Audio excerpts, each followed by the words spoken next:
Lakini kumbe pia zama hizo Mungu alisema nasi mara kwa mara kwa sauti yake mwenyewe, hata wakati mwingine bila kupitia hili neno Biblia, kwa sababu zilikuwa zama za uelewa wa kiwango cha chini sana kuhusu Mungu. Nilishawaambia kwamba hata tulikuwa tunabishana mjadala kwenye CA na kwenye kwaya, tukibishana kuhusu Coca-Cola ni pombe. Na mtu ananyosha kidole kabisa, wewe unaposema sio pombe, ananyosha, ananyosha. Mimi sikiliza, niombe ushuhuda. Mimi nilipoifungua ile, ilifurumia. Nilipokunywa nikakuta kichwa kinanizunguruka. Kwa sababu hajawahi hata kunywa Coca-Cola zama hizo. Sasa akinywa, anakunywa kwa mashaka, anajihisi kichwa kinamzunguka, ni kama amelewalewa hivi, lakini ukweli wale ilikuwa hajalewa. Mungu alitutetea kwa kusema kwa unabii muda mwingi, lakini wakati mwingi sana hutaona hayo mambo yakitokea ya mara kwa mara kama enzi za kale zile, Mungu akisema nasi kwa njia ya kuwatumia manabii wa kusema sikizeni Bwana majeshi anasema, kwa sababu nabii nyingi siku hizi mtu anapohubiri huwa anatutabiria maneno mambo yetu. Takuta mtu yuko hapa lakini anasema mambo yake. Hukuwa naye lakini mambo yako anayosema anakutabiria. Ndio sababu nilifikiri kuna namna fulani ya kuwa tofauti. Hapana. Nikagundua kuna jambo hili ambalo ili neno la Mungu ni unabii tosha. Na haina maana kwamba kwa kusema hivyo kuna maana ya kwamba Mungu hatakuwa anasema na sisi kwa njia ya unabii.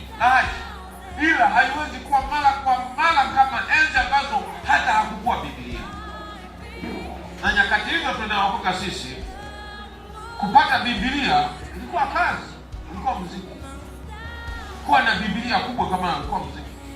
Sana tulikuwa na vitabu fulani, mashirika ya misaada ya kiinjili yalijitahidi kusambaza vitabu fulani, kanakuwa na Luka mtakatifu peke yake, Mathayo mtakatifu peke yake, Matendo ya Mitume peke yake,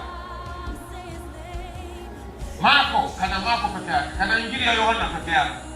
Vitabu hizo pia tulifanyika msaada mkubwa sana kwa maisha yetu. Lakini saa hizi ni Biblia inapatikana kwa urahisi zaidi. Hata kama ni 20 na kitu, mpaka zingine 10 na kitu, lakini ni kwa urahisi. Agano zingine mpaka tunagawaga bure. Shirika mpya anapewa agano jipya bure. Vitabu vingine tunagawa bure. Hii inafanyika pia uelewa wa kujua Mungu watu kuwa mpana sana. Kuelewa kuwa mpana sana. Bwana Yesu apewe sifa sana. Alinisimulia kwa kifupi mchungaji mwenzetu huyu mgeni hapa kwamba alitoka kwenye familia ya Kiislamu. Waislamu kiokoka wanakuzila. Yaani Waislamu kabisa wa kwenye familia yenyewe ya imani kabisa ya Kiislamu wanakuzila. Ndugu zako watakuwa ni hao huko walioko. Wanakukataa, wanakuzila. Tumeona shuhuda za kina Kaganga, mchungaji Kaganga ambaye ni askofu Zanzibar. Walimzila. Lakini ni baada tu ya kutulia na Bwana, neema nyingi kuongezeka na Bwana kumpigania, sasa Mungu amembarikia, ndio wakakuta ala, kumbe nayo ni dini. Walijua amepotea mtoto wao, kumbe baadaye wakajua ni dini. Siku moja karibu wauma sana na wanasikia habari ya kwamba mwanetu amestareheshwa na Bwana huko aliko. Mmoja walipigika sana, akata zake wataa wawili, akasema mwetu kamwangalie tu tukamwona anavyoendelea. Aliwafungashia na kuwalositia kiti moto, kwani walisema hatuni.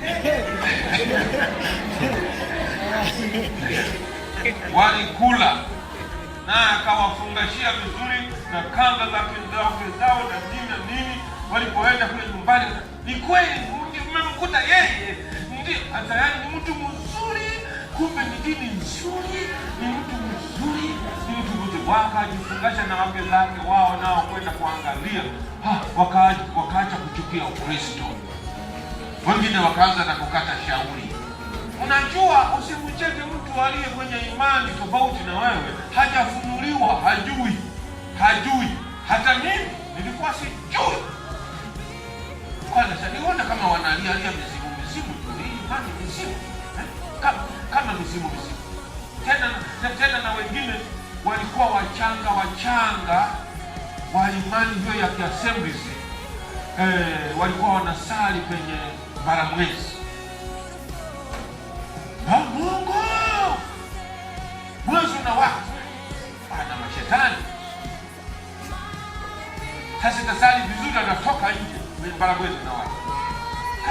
Ndio wakawa wanatupotosha vizuri sana kwamba hii ni dini kweli au sio dini, ni mizimu. Lakini kumbe ndani yake kuna uzuri mkubwa sana. Mungu atusaidie sana ndugu zangu, kuwaombea hao walio gizani, atujalie sana. Muda wetu umeenda.